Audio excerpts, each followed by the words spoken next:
Welcome to I Believe, where we talk about governance and philosophy in America. I'm Joel Douglas, and I believe in America. Thanks for joining me.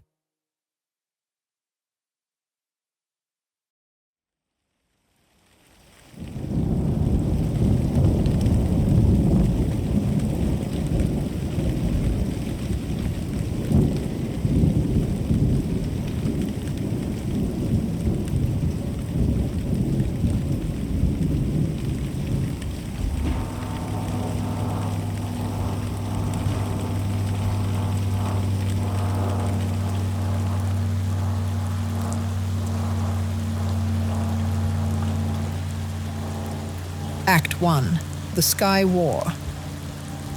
Laos, March 20th, 1967. A C-130. Hercules lifts off from Udon Royal Thai Air Force Base just after sunset. The crew has the cargo bay loaded with canisters, not bombs, not supplies. Canisters of silver iodide mixed with lead iodide and acetone. Command briefed the crew separately from every other unit on base. The flight plan logs say the crew's mission is weather reconnaissance. Their actual mission, to make it rain over the Ho Chi Minh Trail. Not to predict rain, not to wait for rain, to make rain, to pull water from clouds that weren't ready to give it up yet. We weren't trying to win the weather. We were trying to weaponize it and choke off the supplies that kept the war alive in the South. This is Operation Popeye, and for the next 5 years, it will remain the most classified weather experiment in American military history.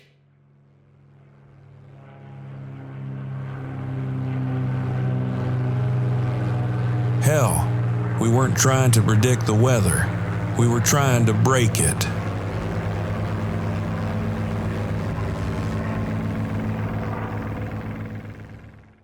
The problem started with a road, except it wasn't really a road. A network of trails, footpaths, rivers, tunnels, and jungle passages ran from North Vietnam through Laos and Cambodia into South Vietnam. The Americans called it the Ho Chi Minh Trail. The North Vietnamese called it the Truong Son Road, and no matter what the Air Force threw at it, the damn thing wouldn't die. We tried bombing it, thousands of sorties under Operation Steel Tiger. The jungle swallowed the craters. We tried napalm. The canopy grew so thick that the fire barely reached the ground. We tried defoliants, including Agent Orange, by the truckload and managed to strip some foliage, but the trail just shifted 100 yards east or west, braiding through the forest like a living thing. We even considered using nuclear weapons, but decided they wouldn't end the war and would only invite the enemy to use them back.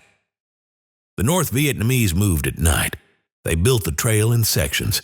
Different units maintained each section. They camouflaged each one during the day with cut branches and woven bamboo mats. When American reconnaissance planes flew over, they saw nothing. When the bombs came, the crews scattered into prepared bunkers, waited out the strike, then came back out and filled in the holes. By 1966, as many as 20,000 North Vietnamese troops moved down the trail every month, along with enough supplies to sustain the Viet Cong insurgency in the South. Trucks rolled south. Bicycles carried 500-pound loads. Porters balanced bamboo poles across their shoulders. The trail functioned as a circulatory system of the war. Cut it, and you would bleed the enemy dry. But nothing we tried would work. Bombs couldn't stop the trail. Fire couldn't stop it. But water could.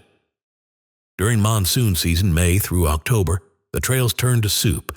Trucks bogged down axle-deep in mud. Bicycles were useless. Porters slogged through conditions that turned a day's march into 3 days. The North Vietnamese themselves estimated that supply capacity dropped by 60% during heavy rains. So someone at the Pentagon had an idea. What if we could extend the monsoon?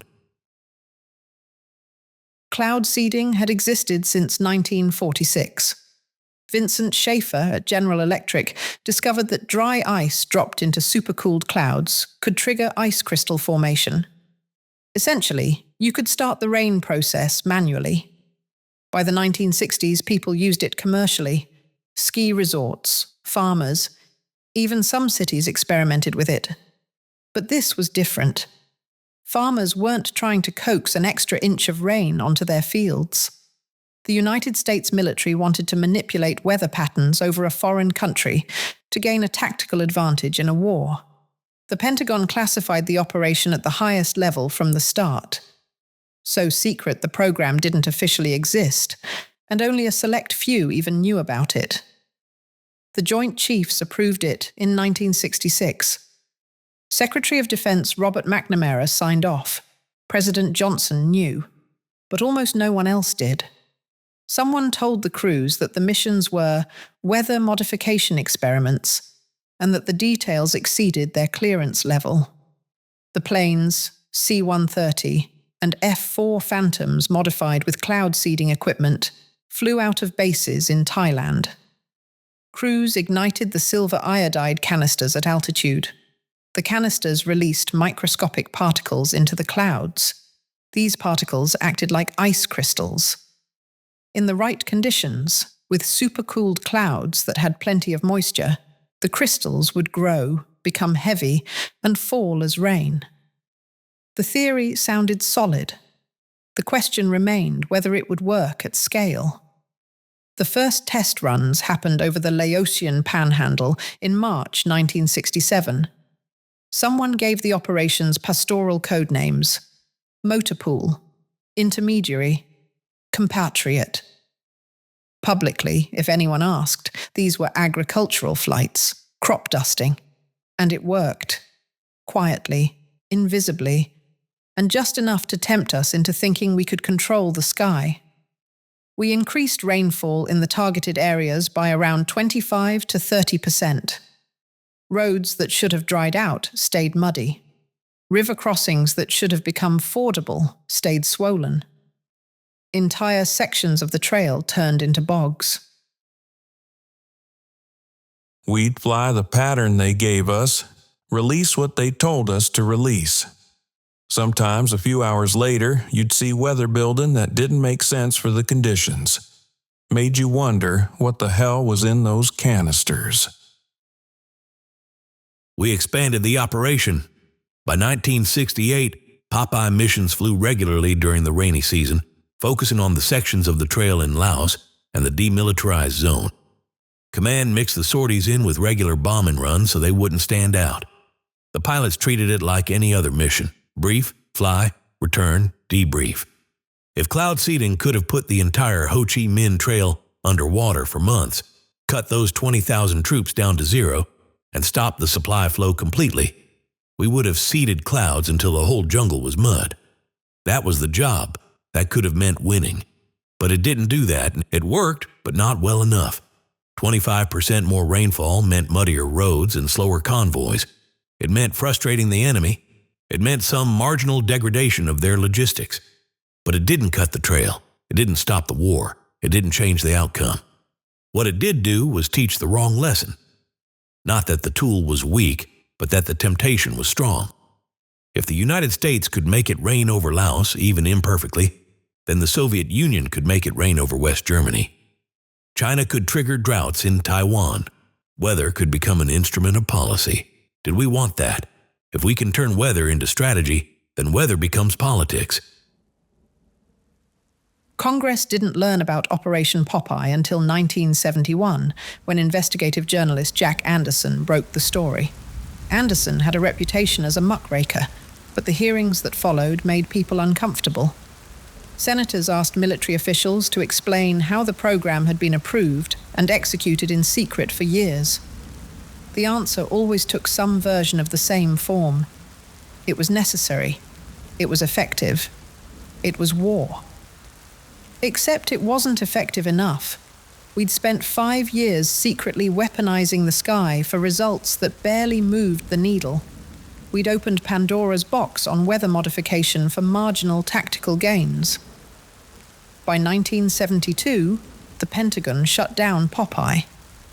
By 1977, the United Nations drafted and ratified the Environmental Modification Convention, which prohibited military or hostile use of environmental modification techniques. 48 nations signed it. The United States signed first. A done deal, right? No more cloud seeding. But here's where the story turns. Let's go back to 1915 and a man who claimed he could make it rain. And it worked. Act 2. The Rainmaker. San Diego, December 13th, 1915. A man stands before the city council. He's 40 years old, pale-skinned, blue-eyed, dressed in a dark suit. His name is Charles Mallory Hatfield. He sells sewing machines for the New Home Sewing Machine Company. But that's not why he's here. He's here because San Diego is dying of thirst. The Morena Reservoir is only 1/3 full. The city's population had doubled in a decade. The Panama, California Exposition is entering its second year, and civic boosters worry the drought will scare off tourists. A group called the San Diego Wide Awake Improvement Club has been pressuring the council to do something, anything. And so Charles Hatfield makes them an offer. He will fill the Morena Reservoir to overflowing. If he fails, they owe him nothing. If he succeeds, they pay him $10,000. Councilman Walter Moore explains the logic. If he fills Morena, he will have put 10 billion gallons into it, which would cost the city 1/10 of a cent per 1,000 gallons. If he fails to fulfill his contract, the city isn't out anything. It's heads, the city wins. Tails, Hatfield loses. The council votes 4-1. Only Councilman Herbert Fay objects, calling it rank foolishness. No one draws up a written contract. A handshake is enough.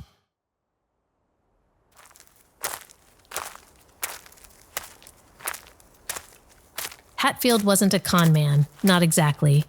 He was born in Fort Scott, Kansas in 1875. His father moved the family to Southern California in 1886. Although a salesman by trade, Hatfield was no smooth-talking huckster. He had a polite, homespun manner. As a young man, he was inspired by the way a boiling kettle attracted the water vapor rising from an adjacent, steaming pan on his mother's stove. That got him thinking. By 1902, he had created a mixture of 23 chemicals in tanks that he claimed attracted rain. One news editor remarked that the chemicals smelled so bad that the sky rained in self-defense. But it seemed to work. Hatfield claimed at least 500 successes. Was he a fraud? Maybe. Later commentators would say his success was mainly weather prediction, detailed study of rainfall statistics, and an innate sense of timing. He picked periods where there was a high probability of rain anyway. Or maybe he knew something we still don't understand. Either way, on January 1st, 1916, Charles and his brother built a 20-foot wooden tower beside Lake Morena, 60 miles east of San Diego, 3,000 feet up in the mountains. They set iron pans on the platform at the top, poured in Hatfield's secret mixture, and lit the fires. The chemicals began to evaporate into the sky. On January 5th, 1916, it started to rain. The rain grew gradually heavier day by day. At first, San Diego celebrated. The reservoirs were filling. The drought was breaking. The Rainmaker had delivered. Then the rain kept coming. By January 17, chaos ensued. Runoff filled empty gullies. The San Diego River overflowed, flooded Old Town and Mission Valley, and swept roads, railroads, and bridges away. At one point, 4 feet of water rushed down Broadway. The Hatfield brothers, up on their mountain, couldn't see what was happening below. No phone. Roads washed out. They just kept feeding chemicals into the sky. The rain let up for a few days, and then it came back. By January 27th, conditions were epic. In South Bay, the water in the Sweetwater Reservoir overflowed the dam and tore out a 50-foot chunk on one end. Then the lower Otay Dam broke. A 40-foot wall of water surged into the valley below. The flood destroyed the entire valley. Towns gone, farms erased. No one knows for sure how many died. Some say 20, others 60. Many of the victims were Japanese farmers who lived in the valleys. These farmers were mostly isolated from the general population. The morning after the dam broke, the city treasurer went to the mouth of the Otay River. Out on the water, he saw many small boats, the Japanese colony searching for their dead. By the time the rain stopped in San Diego County, nearly 30 inches had fallen in a month. January 1916 is still the wettest period in San Diego's recorded history.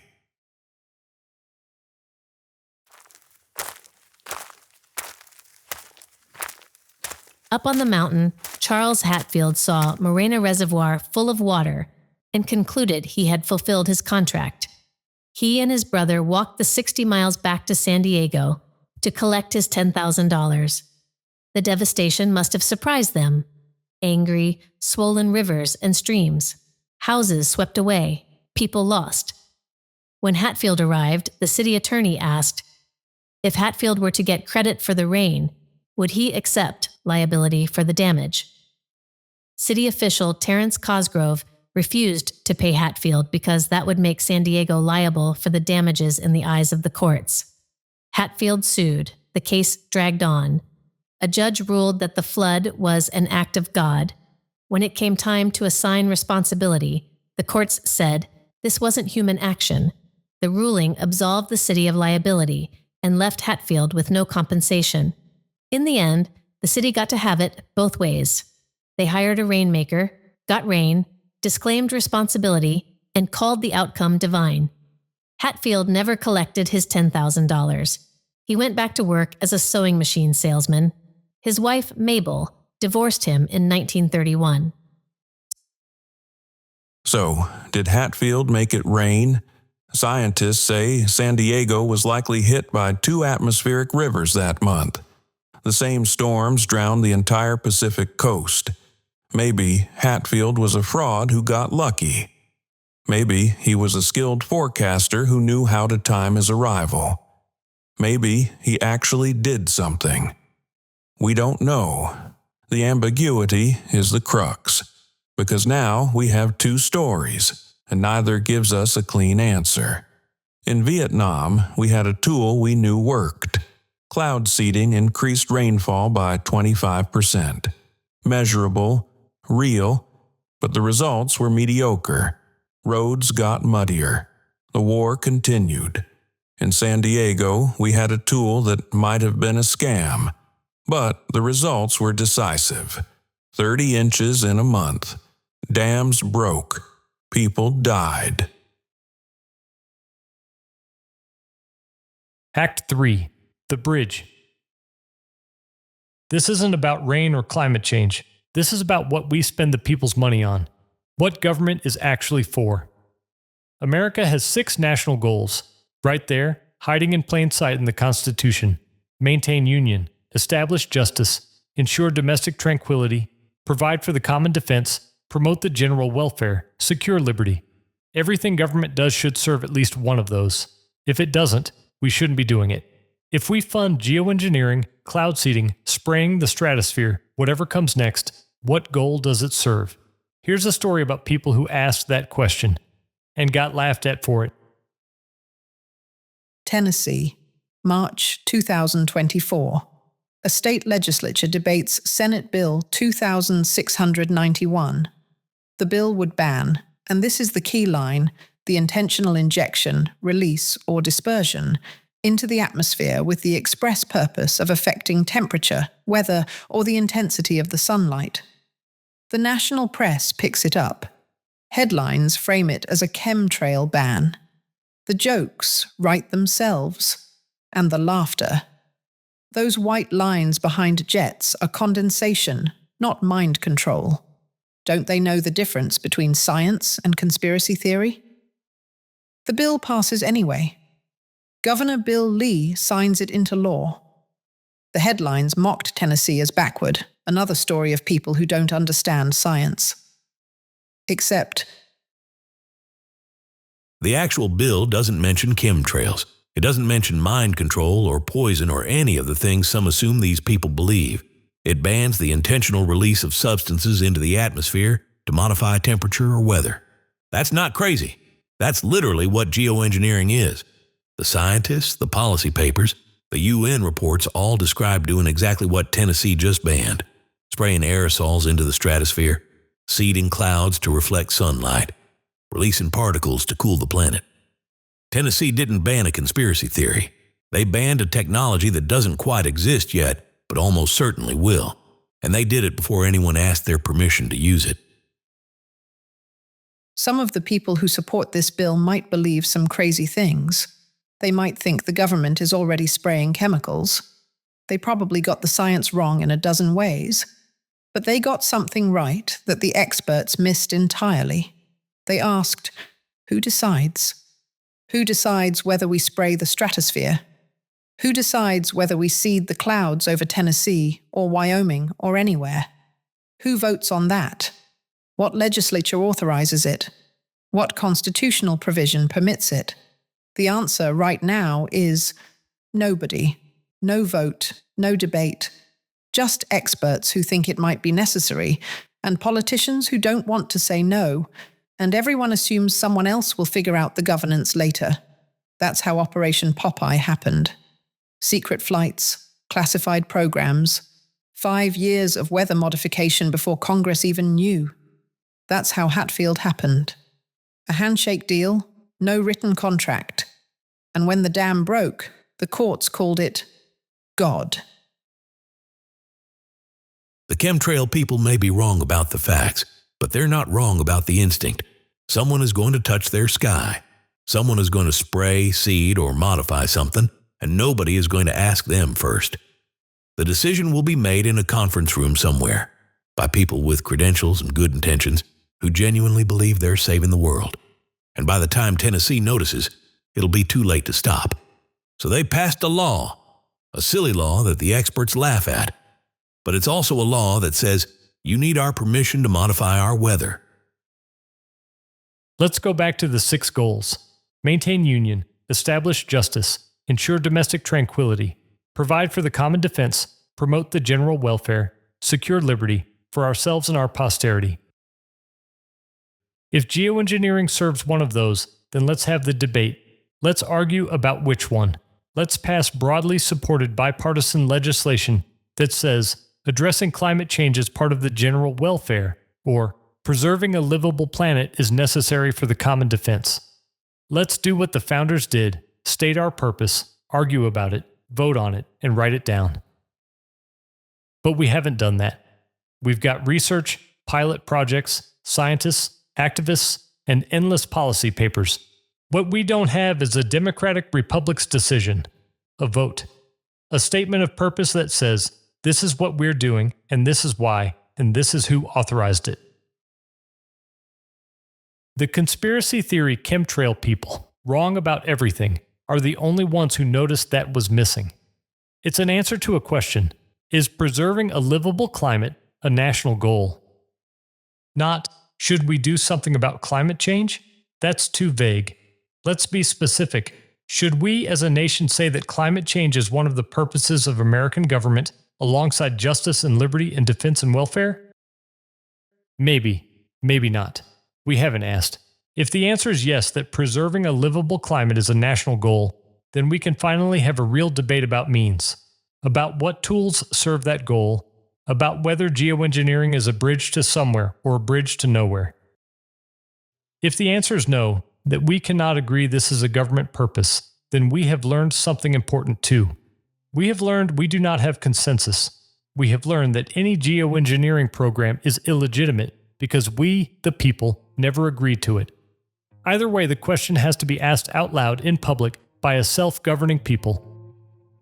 Who gave you permission to touch our sky? May God bless the United States of America.